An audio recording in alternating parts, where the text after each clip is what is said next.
मैं बेंगलोर से आया हूँ। मैं जानना चाहता हूँ कि नाम में रुचि होने के लिए नाम जप ही करना है या कोई अन्य साधन भी है?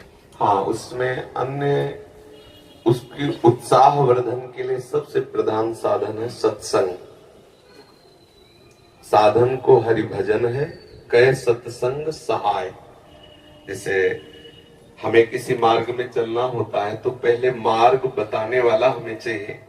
जहां हमें चलना है हमें उसकी जानकारी के साथ हमें उत्साह वर्धन करने वाला चाहिए। फिर हमें चलने के लिए सामर्थ्य चाहिए।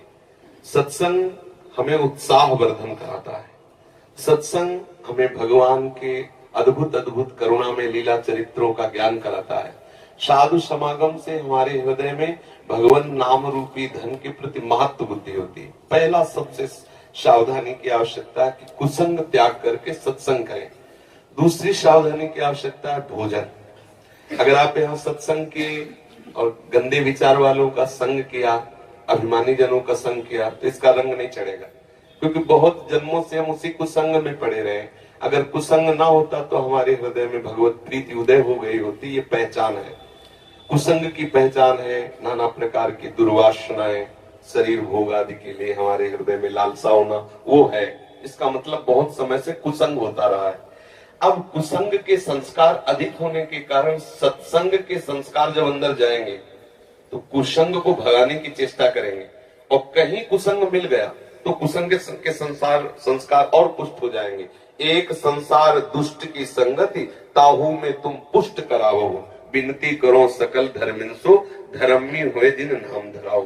कर सेवक जी कह रहे हो, वैसे संसार में दुष्ट स्वभाव की बढ़ोतरी है, और यदि तुम दुष्ट स्वभाव वाले लोगों से मिलते रहे तो तुम्हारा दुष्ट स्वभाव पुष्ट हो जाएगा। फिर आप दीक्षा लेने के बाद भी प्रेम रस का अनुभव नहीं कर पाएंगे। तो हमारा संग पहले ठीक हो, कुसंग का त्याग करके सत्संग करे। और फिर दूसरी बात, आहार शुद्ध हो।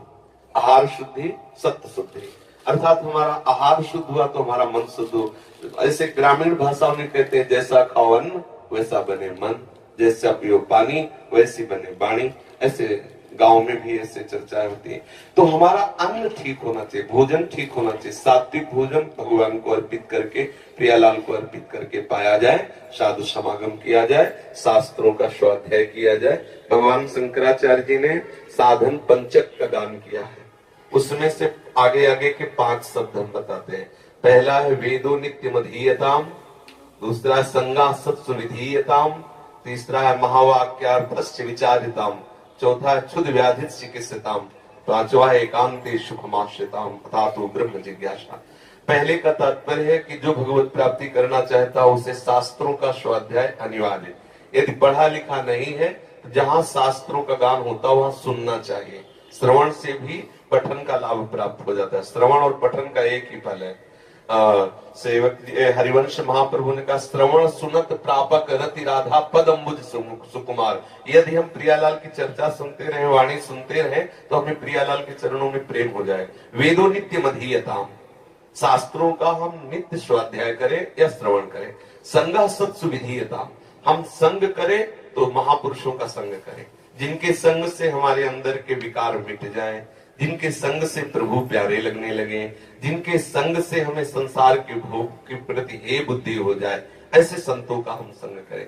और महावाक्यार्थस्य विचारिताम, जो महापुरुषों ने अनुभव किया है, वो जो वचन बोलते हैं, वैसे यहाँ महावाक्य का तात्पर्य तो अहम ब्रह्मास्मादि से है, लेकिन हम उसको इस रूप में लेते हैं कि जो संत महापुरुषों ने जीवन में अनुभव करके और वो शास्त्रों का सार वाक्य बोलते हैं, विचारिताम, वाक्यार्थस्य विचारिताम, हम उनके वाक्यों के अर्थ का विचार करें।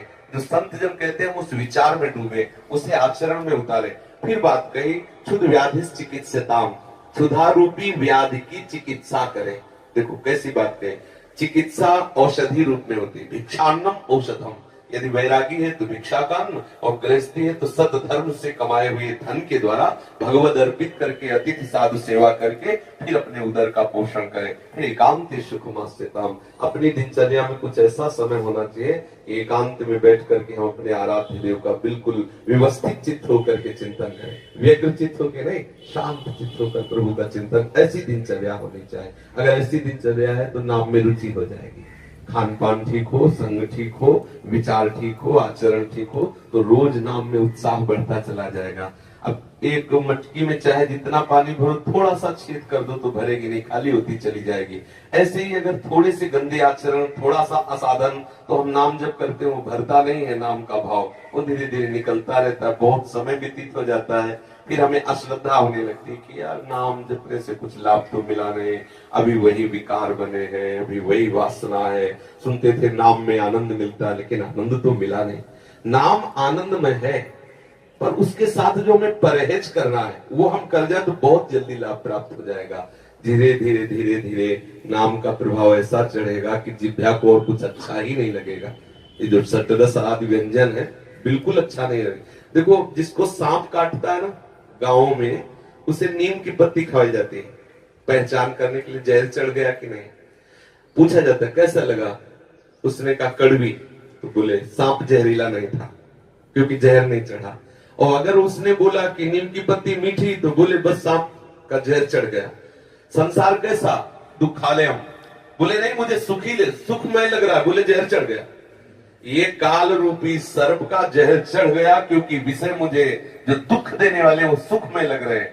अब झाड़ने फूकने वाले अपना मंत्र शुरू कर देते हैं। संत महात्मा है झाड़ने फूकने वाले, उपदेश दे के मंत्र दे करके उसके विष को उतारते हैं, और जब तक वो विष नहीं उतरता तब तक उसे नीम मीठी लगती है।